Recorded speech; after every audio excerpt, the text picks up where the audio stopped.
ஜனாதிபதி 35 நாள் 40 நாளுக்கு கையிருப்புல பெட்ரோல் இருக்குன்னு சொன்னாரா, அது எப்படி திடீர்னு இப்ப இவங்க வந்து விலை உயர்த்தினாங்க, பழைய ஸ்டாக்குக்கு இவங்க எப்படி விலை உயர்த்தலாம்? කලබල වෙන්න ඕනෙත් නැහැ, තෙල් මිල වැඩි කරන්නෙත් නැහැ කියලා. ඇමතිවරයාත් කියනවා. හැබැයි දැන් තෙල් මිල වැඩි කරලා තියෙනවා. இப்போ ஒரு நாள் முதலமைச்சர் மாதிரி அனுரவுட்ட சொல்லுவோம், ஒரு நாள் நாமல் ராஜபக்சவை ஜனாதிபதி ஆக்குங்க. என்ன நடக்குன்னு பார்ப்போம்.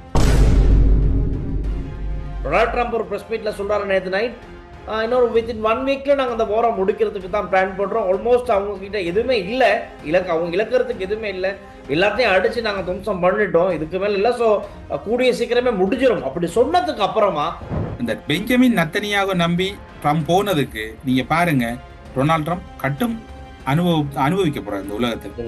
இந்த ட்ரம்ப் இந்த மொக்கு முடிவால உலக வல்லரசா சில ரசிகாதான் வலிக்கிற போது விஷயம் தெரிஞ்ச டொனால்ட் ட்ரம்ப் ஒரே ஒரு ஃபோன் கால் அவர் போன் டில்சான் அவரோட போன் எப்படி போகும்? இந்த 5 பேர் நிக்கிறாங்க, உங்களுக்கு கொடுக்க முடியுமாண்டெல்லாம் இல்ல, நான் பிஸியா இருக்கிறேன், 5 பேர் அசைலத்தை கிளியர் பண்ணு, என்ன ஓகேயா? அவ்வளவுதான் ஐயா, எங்களுக்கு வந்து டொனால்ட் ட்ரம்ப் நம்பர் 6 தாங்க, எங்களுக்கு 1008 பிரச்சனை நடக்குது.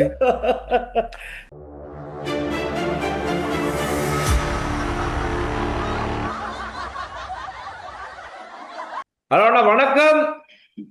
வணக்கம் வணக்கம் டில்சான், சொல்லுங்கள். நேற்று நாங்கள் தான் முதல் அறிவிச்சது. கவனமா இருங்க, விலை உயரலாம், எந்த நேரத்திலும் இந்த வாரத்துல விலை உயரலாம்னு சொல்லிட்டு நாங்க முடிக்கிறோம். இந்த நேற்று நைட்டே அப்படி உயர்த்திட்டாங்க. இல்ல டில்சான், எனக்கு புரியல என்னென்னால், நேற்று நான் ஒரு துறைசார் பேராசிரியர், நான் பேரை சொல்லல, துறைசார் பேராசிரியர் ஒருவரோட கதைக்கும் போது அவர் சொன்னார் வந்து, ஒரு குடும்பம் என்று இருந்தால் அந்த குடும்பம் கணவன் மனைவி என்று சொன்னால் அவங்களுக்கு இடையில என்ன சொல்ற காதல், சண்டை, அன்பு, பாசம் எல்லாம் இருக்குமா, அது இல்லைன்னா அது குடும்பம். அது மாதிரி நாடண்டு வந்தால் அதுக்குள்ள விலைவாசி ஏற்றம் இருக்கு, இறக்கம் இருக்கு. ஆனா அதுல வந்து கரப்ஷன் இருந்தா தான் பிள்ளை அளவு பொய் குடும்பத்துக்குள்ளேயும் கணவன் மனைவி கடையில ஒளிவு மறைவு பொய் அப்படி இருந்தா தான் பிள்ளை. அது மாதிரி நாட்டிலையும் வந்து இப்ப அது இல்ல. இதெல்லாம் இப்ப நாமல் ராஜபக்சேர கண்டுபிடிப்புலாம் இந்த உலகத்துல யாரும் கண்டுபிடிப்புகள் என்ன. நாமல் ராஜபக்ச உடனடியா இன்னைக்கு காலையிலே ஒன்று 2 ஊடகங்கள்லாம் கூப்பிட்டு என்ன சொல்றாருன்னா, ஜனாதிபதி 35 நாள் 40 நாளுக்கு கையிருப்புல பெட்ரோல் இருக்குன்னு சொன்னாரா, அது எப்படி திடீர்னு இப்ப இவங்க வந்து விலை உயர்த்தினாங்க, பழைய ஸ்டாக்குக்கு இவங்க எப்படி விலை உயர்த்தலாம் அப்படின்னு கேள்வி எழுப்பியிருந்தார். දැන් පහුගිය කාලේ මේ රටේ ජනාධිපතිවරයා ඇවිල්ලා කිව්වා දවස් 45කට තෙල් තියෙනවා. කලබල වෙන්න ඕනෙත් නැහැ, තෙල් මිල වැඩි කරන්නෙත් නැහැ කියලා. ඇමතිවරයාත් කියනවා. හැබැයි දැන් තෙල් මිල වැඩි කරලා තියෙනවා. හැබැයි තෙල් මිල වැඩි කරේ ලෝක වෙළඳපොලේ මිල ගණන් 90 කියනවා. වැඩි කරලා පැය 48ක් යන පැය 24ක් යන කලින් ලෝක වෙළඳපොලේ තෙල් මිලෙත් යම් අඩුවක් සිද්ධ වෙලා තියෙනවා. அப்ப அதுக்கான பதில் இன்னைக்கு நளின ஜெயதீஸ் அமைச்சரவை தீர்மானங்களை அறிவிக்கின்ற ஊடக சந்திப்பு கொஞ்சத்துக்கு முதல்ல நடந்துச்சு. அதை பார்த்துட்டு தான் நான் நிகழ்ச்சிக்கு வாரேன். ஸோ அவர் ஒரு தெளிவு கொடுத்திருந்தாரு. ஏன்னா அவரோட சார்ந்த நிறைய ஊடகங்கள் இருக்காங்கத்தானே, ஒரு சில ஊடகங்கள், பிரதான ஊடகங்கள், அவங்கெல்லாம் நாட்டுல இந்த அனுமான் பண்ண வேலை தான், வாழில நெருப்பு வச்சுக்கிட்டு அப்படியே ஓடுற வேலை தான் சில ஊடகங்களும் செய்து. அது தெளிவா தெரியுது, அவங்க கேட்கிற கேள்வியா இருக்கலாம், விதங்கள்ல தெரியுது. அந்த அடிப்படையில் நீ கேட்ட கேள்வி, பழைய ஸ்டாக் வச்சுக்கிட்டு நீங்க எப்படி விலையை உயர்த்துவீங்க அப்படின்னு. அப்ப ஓகே, கேள்வியில் எந்த விதமான பிரச்சனையும் இல்லை, சாதாரணமா இருக்கிற கேள்விதான். எனக்கு ஒரு டவுட், மக்கள் விலை கூடுனதுக்கு பிறகு போய் பெட்ரோல் அடிக்கிறாங்க, டீசல் அடிக்கிறாங்க, அடையப்பா ஈராண்ட பிரச்சனை தான் நமக்கு இப்படி பிரச்சனை வந்துட்டுன்னு சொல்றாங்க, சரியா? மக்கள் இப்ப நான் இந்த சம்பவம் இடம்பெற்றது அப்புறம் காலையில பலரோட கிட்டத்தட்ட நுவரெலியா, கண்டி, கொழும்பு, மாத்தறை, யாழ்ப்பாணம் பல மாவட்டம், கிட்டத்தட்ட ஒரு 9 மாவட்டத்திலேயும் ஒரு சிலர் ஒருவர் இருவரோடு கதைக்கக்கூடிய அவங்க என்ன சொல்றாங்கன்னா, என்ன செய்யலும் அனுர அல்லது அரசாங்கம் என்ன செய்யலும், இது அந்த ஊர்ல அவங்க எல்லாம் ட்ரம்புக்கு பேசுறாங்க. சும்மா இந்த வயது போன காலத்துல சத்தம் போடாம இருந்திருந்தா இந்த பிரச்சனை இல்லதானே. அந்த மக்களுக்கு இருக்கிற புரிதல் அரசியல். இப்ப இவங்க எல்லாம் என்ன நினைக்கிறாண்டா, என்ன நடக்காலும் ஆட்சியை கவுட்டுருவோம். அதான் இவங்களோட எண்ணமே, பிரதான எண்ணமே அதான் இருக்கு. சரி, ஓகே. இப்ப ஒரு நாள் முதலமைச்சர் மாதிரி அனுரவுட்ட சொல்லுவோம், ஒரு நாள் நாமல் ராஜபக்சவை ஜனாதிபதி ஆக்குங்க, என்ன நடக்குன்னு பாப்போம். நம்ம சொல்ற ஐடியா தான் நாங்க நடக்குது. பெட்ரோல் விலை சம்பந்தமா சொன்னாங்க ராவு அங்க இடை பாத்தீங்களா. அடுத்தது மின்சார சபைய தனியார் மயப்படுத்தின சம்பந்தமா சொன்னது அப்படி கதையே இல்ல, அமர்த்திட்டாங்க. இப்ப இதுல பேசுறது வந்து உண்மைக்கு உண்மையாகவும் வெட்ட வெளிச்சத்தோட பேச போறோம். யாழ்ப்பாணத்துல இருக்கிற ஒரு ஐயாவோட கதைச்ச, அவர் பல ஏக்கர் கணக்கான விவசாயம் செய்யறவர், சரியா? அவர் சொன்னார் வந்து, அப்ப நாங்கட என்ன நீ உங்களுக்கு இந்த பெரிய கரைச்சல் தாம்பல் எல்லாம் சிக்கல் தாம்பல் அவர்கிட்ட வாங்கணும் டிராக்டர் எல்லாம் போடுறேன். அவர் சொன்னார் ம். வந்து என்ன செய்யற தம்பி, நாட்டுல களவு போய் இல்லதானே, ஆ, அப்ப நம்ம கொஞ்சம் உழைப்பமே, கொஞ்சம் இப்ப ஒரு ஒரு மணி நேரத்தை கூட்டி உழைப்பமே, இந்த பெட்ரோல் காசு டீசல் காசு சரி. வந்துருமாட்டார். ஆ, ஆ, ஆ. எப்படி கதை வருது? அது சரி. எத்தனை வயசு நினைக்கிறீங்க அவருக்கு? 69 வயசு. அப்ப பாருங்க, ஒரு சீனியர் சிட்டிசன். பெரிய வாழைச்செய்ய செய்கிறவராங்க யாழ்ப்பாணத்துல நீர்வேலி அந்த பகுதியில். மாதிரி ஆக்கள் என்ன ஒரு இல்ல புரிந்துணர்வு இருக்கிறது அவருக்கு விளங்குது. இல்ல இல்ல, அவருக்கு டொனால்ட் ட்ரம்ப பற்றி இருக்கிற புரிதல் இங்க இவங்களுக்கு இல்லை. இருக்கவங்களுக்கு இல்ல. அது சரி. அப்ப அதான் அப்ப இன்னைக்கு நாமல் எதிர்த்தரப்புல பல பேர், ஏன் சுஜிப சேனசிங் கூட அவர்லாம் ஒரே ஆச்சா போச்சான்னு தான் இருந்தாங்க. அப்ப அதுக்கு அவருக்கு என்ன, அவருக்கு என்ன கிடக்கு, அவர் கோயில் மத்தளம் மாதிரி தானே. அப்ப இந்த நிலையிலன்னா அப்ப இலங்கை பெட்ரோலிய கூட்டுத்தாபனத்தின் தலைவர் டிஜே ராஜகருணா ஒரு முக்கியமான விஷயம் சொல்லியிருக்காரு. மத்திய கிழக்கில் போரை அடுத்து ஏற்பட்டுள்ள எரிசக்தி நெருக்கடியை சமாளிக்க முடிந்தவரை சிக்கனமாக எரிபொருளை பயன்படுத்துமாறு இலங்கை மக்களிடம் ஒரு வேண்டுகோள் விடுத்திருக்காரு. ஸோ அனாவசியமா பெட்ரோல் சேகரிக்கிறதா இருக்கலாம், அதை சேமிச்சு வைக்கிறதா, அந்த வேலைகளை கொஞ்சம் நிப்பாட்டிக்கங்க. ஏன்னா எதிர்வரும் நாட்கள் இந்த உலக அரசியலோடு ஒப்பிட்டு பார்க்கும்போது அது எந்த விதமான மாற்றத்தை அடையும்ங்கிறது யாராலையும் சொல்ல முடியாது. யாரும் ஜோசியம் பார்த்து கூட அதை சொல்றது கஷ்டம். எதுவுமே பார்த்தாலும் அது வந்து நம்மளால சொல்ல முடியாது. தீர்மானிக்க வேண்டியது ரெண்டே ரெண்டு பேர். ஒன்று டொனால்ட் ட்ரம்ப், இன்னொன்று ஈரான் தரப்பு. ரைட், இப்போ அவங்க கையில தான் இருக்கு. ஆனாலும் அதை முடிக்க மாட்டாங்க போல. ஏன்னா ஈரான்ல இருந்து அவங்களோட பாதுகாப்பு படை இன்னைக்கு சொல்லுது $200 நாங்க பெட்ரோல், நீங்க எண்ணெயை வாங்க வேண்டிய நிலைமை ஏற்படும். சரியா, தேவையில்லாம அடிச்சுக்கிட்டு இருந்தீங்கன்னா $200 நீங்க வாங்க வரும், கவனமா இருங்க அப்படின்னு. அதுல இன்னொரு காமெடி என்ன தெரியுமா, இவர் தெரியாதனமா போய் வெனிசுலா மாதிரி ஈரானுக்குள்ள கால் வச்சது. ஆமா. ம். அவங்க விடுற பாடில்ல. படுற பாடல. ம். மற்றது டெல்சான் இன்னொன்று, இப்ப வெனிசுலா அங்க ஈரான் அங்க, ஈரானுக்கு ஒரு பெரிய வரலாறு இருக்கு. ஆமா. அவங்க ஈராக்கோட யுத்தம் செய்தவங்க, ம். தரைவழி யுத்தம் ஆமா. செய்தவங்க. அவங்களுக்கு ஒரு பெரிய பாரம்பரியம் இருக்குது. அவங்களோட இவங்க ஈடு கொடுக்கல. உண்மைதான். விளங்குதா? ஆனா இது இப்ப இப்ப கச்சா எண்ணெய் அந்த ஒரு பரலுக்கு வந்து 100க்கு மேல அதிகரிச்சு கொண்டிருக்குது. அவங்க ம். சொன்ன மாதிரி ஈரான்ட புரட்சிகர ராணுவத்திற செய்தி தொடர்பாளர் சொன்ன மாதிரி இது எல்லை முறி போகுது, உண்மைதான். அடும்பில கொடுக்க வேண்டி வரப்போகுது. ஆமா, அதான். இப்ப அதே மாதிரி டொனால்ட் ட்ரம்ப் பாருங்க, டொனால்ட் ட்ரம்ப் ஒரு வார்த்தையில வந்த ஒரு மாற்றம் தான் நேற்று $119 இருந்த ஒரு பீப்பாய், ஒரு பெரலுடைய விலை. டொனால்ட் ட்ரம்ப் ஒரு பிரஸ் மீட்ல சொல்றாரு நேற்று நைட், இன்னொரு வித்தின் 1 வீக்ல நாங்க அந்த வாரம் முடிக்கிறதுக்கு தான் பிளான் பண்றோம். ஆல்மோஸ்ட் அவங்க கிட்ட எதுவுமே இல்ல, அவங்க இழக்கிறதுக்கு எதுவுமே இல்ல, எல்லாத்தையும் அடிச்சு நாங்க துவம்சம் பண்ணிட்டோம், இதுக்கு மேல இல்ல. சோ கூடிய சீக்கிரமே முடிஞ்சிடும் அப்படி சொன்னதுக்கு அப்புறமா அந்த விலையில ஒரு பாரிய மாற்றம் வருது. இன்னைக்கு காலையில $94 பெரல் விலை இறங்கி இருக்கு பாருங்க. அப்போ நிப்பாட்ட போறோம், நிப்பாட்டிடுவோம், யுத்தம் முடிஞ்சிரும்னு சொன்னதுக்கே இந்த மாற்றம்னா, இந்த யுத்தம் நின்றுட்டா பழையபடி $72 நாங்க போயிடலாம். மற்றது ஈரான் மக்களை பற்றி இந்த இடத்துல சொல்லணும் டெல்சான். இப்ப பலர கருத்துக்கள் இப்ப என்ன சொல்லுங்க, இப்ப ஈழ பகுதியில யுத்தம் நடக்கக்குள்ள எங்களுக்கு எதிராக யுத்தத்தை செய்யாதவன் என்று சொல்லி ஒரு நாடும் இல்லை, ஆமா. எல்லா நாடுகளும் செய்தது. இந்திய ராணுவம் யுத்த களமுனையிலே நின்றது. ம். எனக்கே நல்ல ஞாபகம் இருக்கு, நான் சோன்போர் அல்லது மற்றது ராமநாதன் இடைத்தங்கல் முகாம்கள்ல பணியாற்ற போது சில மக்களை மீட்கிற நடவடிக்கைகளுக்காக சில ராணுவ பகுதிகளில் வந்த மக்களை மீட்டு வர நடவடிக்கைகளை மேற்கொண்ட போது அந்த மக்கள் சொன்னது, நாங்கள் இந்திய ராணுவத்தை கண்டோம், இப்படியான தொப்பியோட கண்டோம், அப்படியான தொப்பியோட கண்டம் எல்லாம் அவங்களை அடையாளப்படுத்த. அப்ப ஈழத்தமிழர்களுக்கு எதிரான யுத்தத்தில் எல்லாரும் ஈடுபட்டது. ஆனால் நான் என்று சொன்ன மாதிரி எங்களோட தேசிய தலைவர் எங்களுக்கு காட்டி தந்த ஒரு மாண்பு இருக்குது, எதிரியையும் கௌரவமா நடத்தணும். யுத்த கால பகுதியில நாங்க அந்த வன்மத்தை கொட்டி தீர்க்க இயலாது. இந்த ஈரான் அரசாங்கம் செய்த வேலைக்கு வந்து ஈரான் மக்களுக்கு நடக்கிற அநீதி எங்களுக்கு நடந்த மாதிரி, செஞ்சோலையில எப்படி மஹிந்த ராஜபக்ச குண்டு வீசினாரோ அது மாதிரி இன்றை பாத்தீங்கன்னு சொன்னால் அங்க பாடசாலை மாணவர்கள் மீது குண்டு வீச்சு நடக்குது. பட் ஈரான் மக்கள் தொடர்பா ஒன்று சொல்லணும்னா, அவங்க இந்த மத்திய கிழக்கு நாட்டிலேயே மிகவும் ஷார்ப்பான, மிகவும் இன்டெலிஜென்டான ஆக்கள் ஈரான் மக்கள், மிகவும் புத்தி கூர்மையான ஆக்கள். இப்ப சவுதி, கட்டார், மற்ற நாடுகள்ல இருக்கிறவங்க நல்ல பணபலத்தோட இருந்தாலும் அவர்கள்ட்ட பாத்தீங்கன்னு சொன்னால் கண்டுபிடிப்புகள் இருக்காது. இப்போ அவங்கள்ட்ட கண்டுபிடிப்பு என்ன குதமா தான் இருக்கும். சவுதி, கட்டாரா இருக்கலாம், யுஏஇயா இருக்கலாம், மற்ற ஏனைய பஹ்ரைன், மற்ற நாடுகள் எல்லாம். ஆனால் ஈரானை பொறுத்தவரை சொல்ல போனா நல்ல சயின்டிஸ்ட் இருப்பாங்க, நல்ல கண்டுபிடிப்புகள் உண்டையும் பாருங்க. இன்றைக்கு வரைக்கும் இந்த ட்ரோன் கருவிகளை தடுத்து நிறுத்த இல்லாம தான் திணறி கொண்டிருக்கு அமெரிக்காவும் இஸ்ரேலும். அப்படியே அவங்களோட அந்த திறமைகளுக்கு அவங்க பெரிய சொந்தக்காரர். இப்ப அணு ஆயுதத்தை உற்பத்தி செய்திருவாங்கன்னு தான் இந்த யுத்தம். யுத்தத்தோட ஈராக்ல போய் அடிச்சவங்க சதாம் ஹுசைனுக்கு அணு ஆயுதம் வச்சிருக்கிறேன். ஆனா கடைசி வரையும் அணு ஆயுதத்தை கண்டுபிடிக்கல, காண்படிக்கும். அணு ஆயுதத்தை ப்ரூவ் பண்ணவே முடியல. இப்ப ரஷ்ய அதிபர் விளாடிமிர் புட்டின் அவர்கள் சொல்லி இருக்கிறாங்க, ஏனென்றால் இந்த இவங்ககிட்ட அணு ஆயுதம் இருக்கிறதா எந்த ஒரு அடையாளமும் இல்லை, யுரேனியம் செறிவூட்டுறன்றது. இப்ப இப்படித்தானே டெல்சான், உங்க மீது நான் உங்களை வெறுக்கணும் 1000 குற்றச்சாட்டை சொல்லலாம். இப்ப டிவோர்ஸுக்கு போற ஆணும் பண்ணும் என்ன சொல்றது, என்ன சொல்ற, அவர் குரட்டை விடுறார், அவர் குரட்டை விடக்குள்ள என்ன, அப்ப ஒவ்வொரு குற்றச்சாட்டு மாதிரி தான் இது, என்ன எங்க போறேன்னு தெரியாது. ஆனா அது ஈரான் ஒரு மிக பலமான நாடு.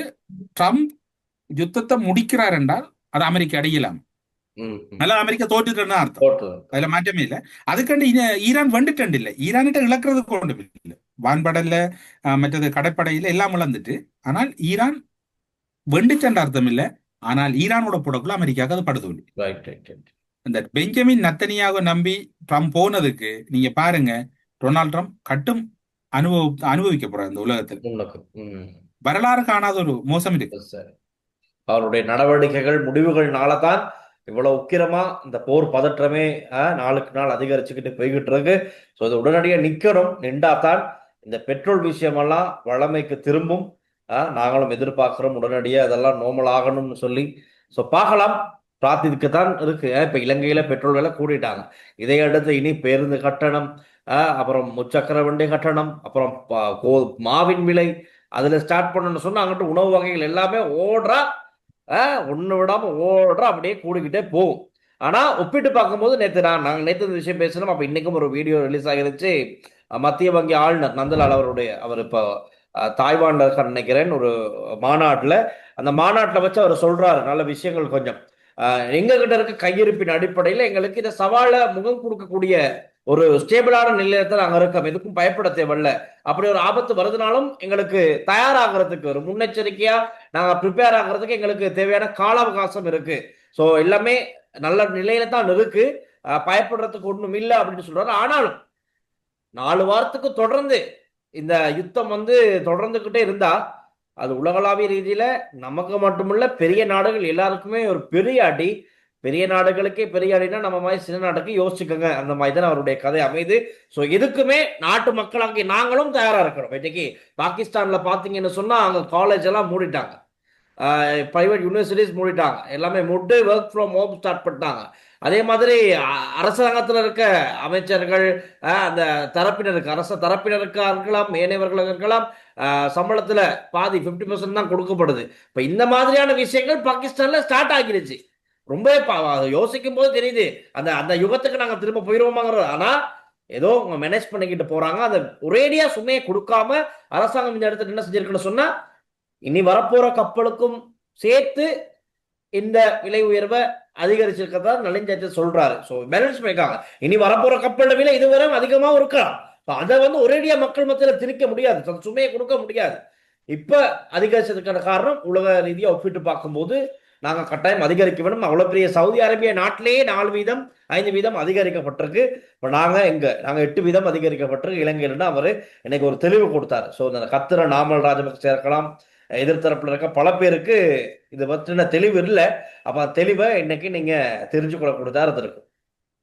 இல்ல இப்ப பாகிஸ்தான்ல நீங்க சொன்னீங்க, பாகிஸ்தான்ல உண்மையா நீங்க சொன்னது போலதான் எப்படி இருக்குன்னு சொன்னால், பாகிஸ்தான் இப்ப போக்குவரத்துக்கு தடை விதிச்சிட்டாங்க, பயணம் பண்ணக்கூடாது. அது போல அங்க இருக்கக்கூடிய வாகனத்தை இயக்குறதுக்கு தடை விதிச்சிருக்கிறாங்க. ஈரான் போலதான் ஒரு பெருந்திண்டாட்டத்தை பாகிஸ்தான் எதிர்கொண்டிருக்குது. நம்மளும் ஞாபகம் இருக்கும், இந்த ஹர்முஸ் கால்வாயை பயன்படுத்துறதுக்கு ரஷ்யா, பாகிஸ்தான், சீனாக்கு தான் அனுமதி கொடுத்தது. அந்த கப்பல் வர்றதுல ஒன்றில் அந்த பேமெண்ட்ல பிரச்சனையா என்னன்னு தெரியாது, பாகிஸ்தானுக்கு ஆல்ரெடி அனுமதி இருக்குது.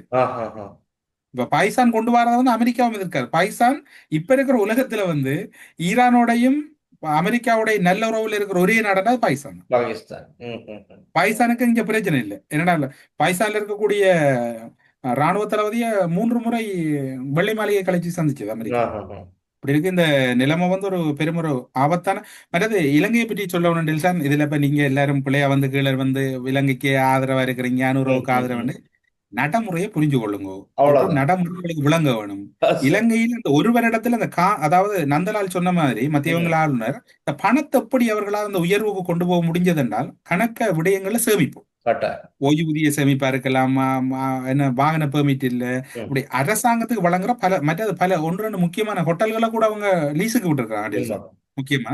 ஆனா இந்த விடயத்துல இலங்கை அரசாங்கம் பாகிஸ்தானை போல பங்களாதேஷை போல அந்த நெருக்கடிக்கு முகம் கொடுக்காம மீளும் என்று சொன்னால் டில்சான், ஆ, அதுக்கப்புறம் நீங்க இலங்கை அரசாங்கத்தை பிடிக்கல. கட்டாயம். உண்மைதான். ம். இந்த யுத்தமும் நீண்ட நாளைக்கு நீடிக்காது. ஒரு கட்டத்துக்கு கிட்ட கிட்ட இது நிக்கத்தான் வேணும், அதுக்கு மிச்சமா போயிடல. நிக்கத்தான் வேணும், ஆனா நின்றா நல்லம். ஆனா பெட்ரோல் விலை கூடும் டீல்சான். ஆ, ஆனா அதே மாதிரி ஒரு சுமூகமான நில வழக்குள்ள மீண்டும் கீழே வரும். புரியுது. அதுல நாங்க தாக்கு பிடிச்சு நிக்கிறதுக்கான பெலன் வந்து நாட்டுக்கு இருக்கதா சொல்லப்படுது. இல்ல இதையும் சொல்ல அப்புறம் வேணாம் டீல்சான். ம். எங்கட எடிட்டர் கேக்குறா, நீங்க நாட்டு நடப்புன்னு கூட உலக நடப்ப காய்க்கிறீங்களேன்னு. அடைய இப்ப உனக்கும் விளங்குது இல்லப்பா. நாங்க இதைத்தான் சனம் இதுதான் கேட்குது. பேசேன். இப்போதைக்கு இருக்க அடிப்படை இப்ப இதுதான். இதை வச்சு எல்லாமே நாங்க யாழ்ப்பாணத்துல பேசுறோம். இருக்கிற யாழ்ப்பாணத்துல இருக்கிற ஐயா சொல்றார், நான் பேப்பரோட துணை ட்ரம்ப் என்ன சொன்னேன்னு தான் பாக்குறேன் தம்பி. நீ அவங்க அந்த போனுகள் பாக்குறல தானே அது அந்த சரி. ஐயா, அவ பேப்பர் படிக்கிறவராம். ம், ம், அப்ப அவர் யாழ்ப்பாணத்துல இருக்கிற ஐயாவே ட்ரம்ப தேடுறாரு. ம், ம். அப்ப நீங்க என்ன நாட்டு அது நடப்புல சரி. வந்து உலக நடப்பு அவ பேசுறாரு எடிட்டருங்களுக்கு. ம். ஆனா நான் ஆனா வந்து நம்மளோட மக்கள் யார் யாரு என்ன மாதிரி சொல்லியிருக்காங்கன்னு கொஞ்சம் பார்த்துட்டு வந்துரும். கொஞ்சம் பாய்ஸ் கார்ட்ஸ் கோவப்பட்டிருக்காங்களா? இல்ல, கோவப்பட்டிருக்காங்களா? சில பேர் விஷயம் தெரிஞ்சு கதைக்கிறாங்க. ரைட், அதையும் நாங்க பார்ப்போம். கவர்மெண்ட் கிட்ட கேட்குறோம் வச்சா ஒரே ஒப்பர் தான், அதுக்கப்புறம் திருப்பி கூட்டக்கூடாது. அப்போ தான் நாங்கள் பட்ஜெட்டில் வாழலாம். இது இவங்க நினச்ச நேரத்துக்கு கூட்டுறாங்க, நினச்ச நேரத்துக்கு குறைக்கிறாங்க. அப்போ நாங்கள் எப்படி வாழ்றது? பட்ஜெட் அரசாங்கம் நல்லா போகுது, அரசாங்க கடவுளே சொல்லி ஜனாதிபதி நல்லா கொண்டு போகிறாரா, ஒரு பிரச்சனையும் இல்லை. பட்ஜெட் கணக்கை தான் இனி பார்த்து என்ன சார் செய்யணும், அப்போ தான் எங்களுக்கு வாழலாம். இவங்க சரி பரவாயில்ல, இப்போ சரி கொஞ்சம் கூட்டியிருக்காங்க. மற்ற நாடுகளில் இதுக்கு முதல்ல எல்லாம் கூட்டியே, அப்போ இது ஓரளவு பரவாயில்ல. பெட்ரோல் விலை கூட்டினா இனி என்ன செய்ய, பிரச்சனை இருக்கிறதுனால கூட்டி இருக்கிறாங்க. இனி அதுபடி போத்தா இருக்கு. விளாடிமிர் புட்டின் ஆ? புட்டின் அவர்களும் விளாடிமிர் புட்டினும் ஒரு கருத்து சொல்லி இருக்கிறார். ஆமா. உலக நாடுகளுக்கு மிகப்பெரிய ஒரு எச்சரிக்கை அல்லது இறுதி நிமிடங்களை உலகம் எண்ணிக்கொண்டிருக்கின்றது. நிலைமை கைமீறி போயிட்டது. இதைத்தான் நான் நேற்றில இருந்து சொல்லிக் கொண்டிருக்கேன். நிலைமை கை போடுறேன். சில இவங்களுக்கு எல்லாருக்கும் டிரான்ஸ்லேட் பண்ணி அனுப்புறாங்களோ நாட்டு நடப்ப. சரியா? ஆ, ரஷ்யா அதிபர் விளாடிமிர் புட்டின் அவர்கள் ஒரு பெரும் அதிர்ச்சியில் இருப்பதாகத்தான் சர்வதேச ஊடகம் செய்தி வெளியிட்டிருக்குது. மத்திய கிழக்கில் பற்றியெறியும் இஸ்ரேல் ஈரான் போர் தற்போது உலக நாடுகளின் சமையல் அறை வரை எதிரொலிக்க தொடங்கி இருக்கிறது. அமெரிக்கா மற்றும் இஸ்ரேல் ஈரான் ராணுவ நடவடிக்கைகள் உலக எரிசக்தி சந்தையை பெரும் நெருக்கடிக்குள் தள்ளியுள்ளது. ஐரோப்பா இப்ப விளாடிமிர் புட்டின் சொல்லி இருக்கிறார், ஐரோப்பாவுக்கு வந்து அனுப்பலாம். கேஸ் விநியோகத்தை வழங்குறேன், ஆனா ஒரு ஒப்பந்தத்துல சைன் பண்ணணும். இந்த தேவையெல்லாம் வந்து என்னோட சண்டை பிடிக்கிறதா செய்யப்படும். நல்லெண்ண அடிப்படையில நம்பிக்கையா இருக்கவங்களுக்கு மட்டும் நாங்க சப்ளை பண்றோம். அதுதான் இப்ப முக்கியம். கடைசியா என்ன நடக்க போகுது தெரியுமா டீல்சான்? ஆ, இந்த ட்ரம்ப் இந்த மொக்கு முடிவால உலக வல்லரசா சில ரஷ்யா தான் வழிகிட போதும் தெரியாது. அதுதான், அதுவும் சொல்ல முடியாது. இப்ப பாதிப்பு இல்ல. இப்ப இவங்கள் உக்ரைனை வச்சு ரஷ்யா கடிச்சது. ஆ, இப்ப இதுகளெல்லாம் நினைக்கிற மாதிரி இல்ல. ம். இப்ப ரெண்டு பேர் ஒரு பாதிப்பும் இல்லாம இருக்கிறாங்க. ஒரு ஆள் சீனா, இன்னொரு ஆள் ரஷ்யா. இந்த ஆ. யுத்தம் நீண்ட நாளே போயிடாது. இந்தியாவோட பிரதமராகவும் டொனால்ட் ட்ரம்ப் தான் இருக்கிற ஆக்டிங். ஆன்டி. தெரியுமா உங்களுக்கு? இல்ல. தெரியுமா? இல்ல, என்னப்பா நீங்க அப்படி ஒரு கதை இருக்கா பாரு. முந்த நாள்ல இருந்து அவரு தான். இப்ப மோடி இப்ப வந்து கட்டாய விடுமுறையில அனுப்பப்பட்டிருக்காரு. அப்ப டொனால்ட் ட்ரம்ப் தான் அங்கே. அங்க அவர் தான். இப்ப இலங்கையில மட்டும்தான் அனுரகுமார பிரசிடன்ட். அது சரி. இங்க கை அவரு வச்சு கேட்டிருக்கிறா போன் பண்ணி, என்ன மாதிரி டெம்பரரியா தாரீங்களான்னு. அவனு சொல்லி no no no no no no நான் பாத்துக்கொள்றேன். அப்பா சொல்லி நான் இந்தியாவுக்குள்ள இருக்கிறேன், தேவண்டா வாரேன். ஏனென்றால் அந்த இந்தியா கச்சா எண்ணெயை வாங்குறதை ஈரான்கிட்ட இருந்து நிறுத்தின உடனே ஆ, ஒரு பெரிய நெருக்கடி. உங்களுக்கு ஞாபகம் இருக்கா? முதல்ல வந்து இவங்க ரஷ்யாட்ட இருந்து வாங்கித்தான் திரும்ப ஐரோப்பாக்கு வித்தவங்க. ஆமா. இப்ப அவர் சொல்லிக்கார், ஓகே ஓகே ஒரு மாதத்துக்கு வாங்கலாம், பெர்மிஷன் தரேன். யாரு பெர்மிஷன் கொடுத்தது? Donald Trump. இது நான் சொல்லல, காங்கிரஸ் தலைவர் கார்கே சொல்லியிருக்கிறார். ஆ, இன்னும் ஒரு பகுதி இருக்கு டில்சான், என்னன்னு தெரியுமா? ஆ, உலகிலே 2வது பெரிய எண்ணெய் ஏற்றுமதி நாடு ரஷ்யா. ஆமா. சரியா? இந்த விலையேற்றத்தை இப்ப விலகரி கொண்டு போகுதானே. ம், ம். ஒரு சேதாரமும் இல்லாம விலையேற்றத்தை சரியா அனுபவிக்க போறதும் புட்டின் தான். அவருக்கு தான் பெனிஃபிட்ஸ் கூட அப்ப முதல் இழந்ததெல்லாம் இப்ப எடுக்க போறேன். எடுக்க போறாங்க. அது சரி. ஏன்னா இப்ப எல்லாருக்கும் சப்ளை பண்ண தொடங்கினா அவங்களோட பிசினஸ் நல்லபடியா வந்துடும். ஐரோப்பாவுக்கு கேஸ் நிப்பாட்டி இருந்தது. ம். இப்ப ஐரோப்பா கட்டாயம் எடுத்துத்தானே ஆகணும். ஆமா, இப்ப திரும்ப என்ன செய்வார்? வளமையோட விலையை கூட்டுவார். கட்டாயம். அப்போ டிமாண்ட் ஒன்று இருக்கும். இங்க எல்லாம் அடிச்சுக்கிட்டு இருப்பாங்க, இங்க 2 நாள் அடிச்சுக்கிட்டு இருக்கும், இங்க இவரு பிசினஸ் பண்ணிக்கிட்டு இருப்பாரு. ஐரோப்பாவுக்கு பதில் ஆசிய நாடுகளுக்கு தள்ளுபடி விலையெல்லாம் கொடுக்கிறார். ஆடி தள்ளுபடியெல்லாம் ஆசியாக்கு வந்து வேற எரிபொருள் போகுது போய்க்குது. புட்டின். ஆ, ஆ. இனி எல்லாம் தள்ளுபடி முடிஞ்சு எல்லாம் வா பழைய ரேட்ல போடுவோம்ண்டு இனி சிங்கம் நாட்டாம வேலை தொடங்க போகுது. ஆமா. அது ஒரு பெரிய ஒரு சிக்கலா தான் வரப்போகுது டில்ஷான். ம். டில்ஷான், நோனா என்னதான் நடந்தாலும் பரவாயில்ல, நாட்டுக்குள்ள நடக்க வேண்டியதெல்லாம் சிறப்பா நடக்குது. நடந்துகிட்டு இருக்கு. நேத்து ஒரு கைது முக்கியமான நடந்திருக்காங்க. கைது நடந்துச்சு. இன்னைக்கும் ஒரு முக்கியமான கைது நடந்திருக்கு. உங்களுக்கு ஞாபகம் இருக்கு நேற்று கைதாகினவர்? அவர் தனியா பிளைட் எல்லாம் வாங்க போனவர். அப்பா மீன்லங்கா நிறைவேற்று பணிப்பாளரா ராஜபக்சவால போடப்பட்டவர். நிறைய ராஜபக்ச டில்ஷான், இந்த நான் உங்களுக்கு இப்ப அது அந்த கைதுக்கு முதல் இந்த பௌத்த துறவிகள் எல்லாமே கொஞ்சம் நாளா காண இல்லை. கதைக்க மாட்டாங்க. இப்ப அவங்களுக்கான டாபிக் கதைக்கிறதுக்கு டைம் இல்லை. இப்ப வந்து உலக அரசியல் போய்கிட்டு இருக்கனால இப்ப இவங்களுக்கு அதை பத்தி பெருசா தெரியாது. எது இருந்தாலும் கொஞ்சம் அமைதியா இருந்துட்டு இதெல்லாம் முடிஞ்சோன்னா திரும்ப வந்து யாப்பனே அப்பேமான் யாப்பனே இல்ல, அப்பே அவங்களுக்கு குருநகிரி அப்பேன்ட்டு வருவாங்க. அப்பதான் இருக்கு இல்ல இன்டர்நேஷனலா என்ன நடக்குன்னு அவங்களுக்கு தெரியாது உண்மையா. அப்டேட் இல்ல. அதுல ஒரே ஒருத்தர் அப்டேட்டோட வந்தவர் தான் ஸ்ரீலரத்ன. ஸ்ரீலரத்ன தேர்தல் நேற்று வந்துட்டு போனாரு. அவர் ஒருத்தர் தான் இப்ப காய்ச்சிருக்காரு. ஓகே டில்ஷான், அந்த கைதை பற்றி சொல்லுங்க டில்ஷான். கைது எல்லாம் நடந்திருக்குது. உலகத்துல என்ன நடந்தாலும் பரவாயில்ல, ஊருக்குள்ள எல்லாம் ஒழுங்கா தான் நடக்குது போல. கட்டாயம் கட்டாயம். நேற்று ஒரு முக்கியமான கைது நடந்துச்சு. நாங்க அதை பார்த்தோம் நேத்து. அப்ப இன்னைக்கு நடந்திருக்கு. குற்ற புலனாய்வு திணைக்களத்தின் முன்னாள் பணிப்பாளர் பிரசாத் ரணசிங்க கைது செய்யப்பட்டிருக்காரு. அவரும் லஞ்ச ஊழல் விசாரணை ஆணைக்குழுவால தான் இன்னைக்கு கைது செய்யப்பட்டிருக்காரு. ஆணைக்குழுவின் விசாரணைகளுக்கு இடையூறு விளைவித்ததாக கூறப்படும் குற்றச்சாட்டு பாருங்க. இந்த விசாரணைகளுக்கு இடையூறு விளைவித்ததாக இவர் கூறப்படும் குற்றச்சாட்டின் அடிப்படையில் அவர் கைது செய்யப்பட்டதாக சொல்லப்படுது. நேற்று ஊழல் மோசடி செஞ்ச ஒருத்தர் கைது. இன்னைக்கு அந்த விசாரணைகளுக்கு இடையூறா இருந்த ஒருத்தர் கைது. இதுதான் அப்டேட். இன்னும் ஒரு விடயம் டில்ஷான், இப்போது நாங்க இந்த பேசிக் கொண்டிருக்கக்கூடிய கிடைக்கப்பட்டிருக்குது. இது ஈரானிய ஊடகத்தை மேற்கோள் காட்டி தான் சர்வதேச Okay. ஊடகங்கள் வெளியிட்டு இருக்குது. அயத்துல்லா அல் ஹமேனியின் மகன் அதியுச்ச தலைவரா நியமிக்கப்பட்ட பிறகு முஸ்தபா கமேனி காயமடைந்துள்ளதாக ஈரானின் அரச ஊடகங்கள் தெரிவித்திருக்குது. எங்கே எப்படி காயமடைந்தார் என்ற விவரங்கள் ஒன்றுமில்லை. அவர் காயம்பட்டிருக்கிறா சொல்லப்படுது. இது ஒரு ஆரம்பகட்ட தகவலா ஈரானினுடைய ஊடகங்கள் தெரிவிச்சிருக்குது. இன்னொரு அதே பக்கம் நேரம் இருக்கு. அதே மாதிரி ஆமா பெஞ்சமின் நெதன்யாகு இஸ்ரேல் பிரதமர், அவரை பத்தியும் சத்தம் இல்ல. அவர் என்ன ஆனாரா அப்படிங்கிறதும் ஒரு கேள்விக்குறியா ஒரு சில இடங்கள்ல செய்திகளா பார்க்கக்கூடியதா இருக்கு. அதுவும் இன்னும் ஒபிஷியலா யாரும் எதுவுமே சொல்லல. அவரும் பழைய போட்டோக்களை தான் அவர் அட்மின் போட்டு கொண்டிருக்கு. அது தெரியாது. ஆனா என்ன நடந்துச்சுங்கிறது தெரியுது இல்ல இன்னும். அதே நேரம் குவைத் மீது ஈரான் குண்டுவீச்சு தாக்குதலை நடத்திய போது அதனை கொண்டாடியவர்கள் தெஹரானுக்கு விசுவாசமாக இருப்பதை அறிந்ததை தொடர்ந்து குவைத் அதிகாரிகள் குவைத் குடிமக்களை கைது செய்து அவர்கள் குடியுரிமையை பறித்து ஈரானுக்கு நாடு கடத்த முடிவு செய்திருக்கிறார்கள். ஈரானை சேர்ந்தவர்கள் குவைத்திலிருந்து குவைத் மீது நடந்த தாக்குதலை கொண்டாடினாக்கள் மூவரை உடனடியாக ஈரானுக்கு நாடு இப்படி நாடு கடத்துறது. இப்ப எதுக்குள்ளால நாடு கடத்த கூட்டி கொண்டுதான் போட்டுட்டு வரணும். தரையால வானால பறக்க இயலாது. அங்க விமான நிலையம் இல்லை. இதுவும் கூறப்படுது. இந்த இப்ப முஸ்தபா கமேனி காயமடைஞ்சிருக்கிறார் என்றால் இன்று நள்ளிரவு ஏதோ ஒரு அடுத்த செய்தி நினைக்கிறோம். என்னன்னு பாப்போம் நாங்க. ஏனென்றால் தகவல் வந்தோன்னு பார்க்கலாம். அதை முஷாட் CNN கிட்டத்தட்ட ஈரான்ல பல பகுதிகளுக்குள்ள ஊடுருவிட்டாங்க. அவங்களோட ஊடுருவல் பார்க்கக்கூடிய அளவில் இல்லை. அது ஒரு பெரிய ஆபத்தா இருக்க போகுது. பொறுத்திருந்து பாப்போம். இன்னொரு விஷயம் தானே, இப்ப அதே மாதிரிதான் இப்ப நீங்க அந்த இன்னொரு நாட்டுல சொன்னீங்க 5 ஈரானிய பெண் கால்பந்து வீராங்கனைக்கு ஆஸ்திரேலியா அடைக்கலம் கொடுத்த கதையும் இதில் நாங்க முக்கியமா ஹைலைட் பண்ணியே சொல்லணும். ஏன்னா இவங்க வந்து ஈரான் தேசியத்துக்கு மரியாதை செலுத்தாத காரணமாக வர்ணனையாளர் ஈரான் அரசு தொலைக்காட்சி வர்ணனையாளர் சொல்றாரு உச்சக்கட்ட அவமதிப்பு அப்படின்னு. அப்ப உங்களுக்கு தெரிஞ்சிருச்சு ரைட், இந்த வச்சு முடிஞ்சு நாங்க நாட்டுக்கு போனோம்னா எங்களை இல்லைன்னு பண்ணிடுவானுங்க. எங்களுக்கு நிச்சயமா ஏதோ ஒரு தண்டனை இருக்கு, நாங்க சேஃப் ஆகிருவோம். ஏன்னா இப்பவே ரொம்ப மோசமா போய்க்கிட்டு நிலையில அவங்க ஆஸ்திரேலியாவிலே இருந்துட்டாங்க.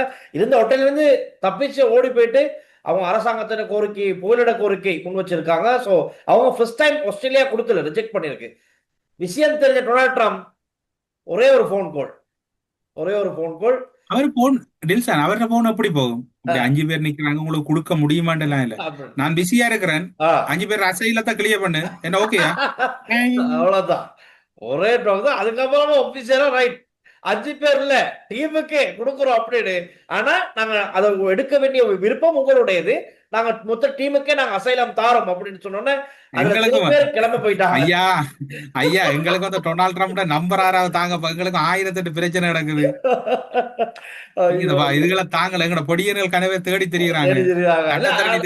சொல்லிருக்காரு, நாங்க நீங்க கொடுக்கலன்னா நாங்க கொடுப்போம், அமெரிக்கா கொடுக்கறதுக்கு ரெடியா இல்ல இருக்கு உங்களுக்கு இல்ல புகலிடம். எங்கட படியினர் வடக்கு கிழக்குல கனப்படியினர் சட்டத்தண்ணி எடுத்துடுறாங்க, நீதிமன்றத்துக்கு போறதுக்கு காசு எடுத்துடுறாங்க பாவம். முடிஞ்ச வரையில் ஐயா அந்த பேர் யாரு அமெரிக்க தூதரகம் முடிஞ்சால் எங்களுக்கு டொனால்ட் ட்ரம்ப் நம்பர் ஒரு கத்தாங்க, நாங்களும் அவரோட கதைக்கு போறோம். ஆனா கதைப்பாரு டீல்ஸான் தொடர்பு கிடைச்சா கதைப்பாரு. அது வேற. என்னடா கொஞ்சம் பேரை முறப்பாடு பண்ண வேண்டியிருக்கு ஐயா அவர்கிட்ட. இங்க இருக்கிறதுக்கு அங்க. ஓ என்ன நீங்க எங்க இருக்கிறதுக்கு அங்க ஆ. இப்ப பக்கத்துல இருக்கிறார் உங்களை பக்கத்துல இந்தியாவோட இப்ப ஆக்டிங் பிரதமர் அவர்தான். இந்த 32 கிலோமீட்டர் பக்கத்துல சொன்னா டெல்லியில இருந்து ஒரு போன் வரும், ஏய் எல்லாம் வெளியில வா, பேப்பர் கட் எடுத்து ஓடு. இப்படி இருக்கு டீல்ஸா. ஆனா உண்மையில டொனால்ட் ட்ரம்ப் இந்த இடத்துல மறக்க இயலாது. இல்ல என்ன சொல்ற, பட்டி தொட்டி எல்லாம் டொனால்ட் ட்ரம்ப் பேர் தான். ஆமா ஆமா ஆமா. ஓகேடா, நாளைக்கு அப்ப சந்திப்போம். எங்களுக்கு நேரமாகுது. இன்னும் ஒரு 3-4 நிமிஷம் தான் இருக்கு. எடிட்டர், நாங்க இதை தவிர நீங்க கேட்கிற மாதிரி கதைக்க இல்லாது. நாங்க நாட்டு நடப்ப கதைச்சா எங்களுக்கு யாழ்ப்பாணத்துல இருக்கிற ஐயாவும் பேசுவார், திருவண்ணாமலை ஐயா, அங்கே கண்டியில இருக்கிற அம்மா எல்லாரும் பேசுவாங்க. ஏன்னா அவங்க எல்லாம் இப்ப இன்டர்நேஷனல் தான். அவங்க இப்ப எல்லாம் ரொம்ப ஆர்வமா பாத்துக்கிட்டு இருக்காங்க. இது என்ன நடக்குது, அடுத்த நகர்வு எப்படி இருக்க போகுது. அதை விட இன்னொரு பகுதி, இன்னொரு ஆள் கேட்டார், தம்பி நகை என்ன மாதிரி போகுதுன்னு கேட்டார். நான் என்ன ஸ்டாக் பண்ண போறீங்களான்னு கேட்டேன். இல்ல இல்ல, நகைக்கு பழைய விலையை காசு கொடுத்து வரான் மகளுக்கு கல்யாணத்துக்கு தாலி செய்யறதுக்கு. ஒரு மாதிரியே தப்பிட்டான். எத்தனை பவுன்னு கேட்டேன். அதை சொல்லல. அவர் சொன்னார், நகை விலை கூடுமான்னு கேட்டார். நான் தெரியாதுன்னு. இப்ப பார்த்தா அதுக்கும் பின்னால திரத்தி கொண்டிருக்கு, எண்ணெய் பின்னால. ஆமா ஆமா, அதுவும் சேம் அதிகரிச்சுக்கிட்டு தான் போய்கிட்டு இருக்கு. மேலும் நாளைக்கு புது அப்டேட்ஸோட சந்திக்கலாம். நாளைக்கு என்ன நடக்கும்னு முடிஞ்சாதான் தெரியும். அதான் ஃபுல் நைட்டும் நாளைக்கு உலகம் விடுகிறத தீர்மானிக்கிறது ரொனால்ட் ட்ரம்ப் தான். எப்படி விடுகிறது. அது சரி. Okay bye. Okay bye.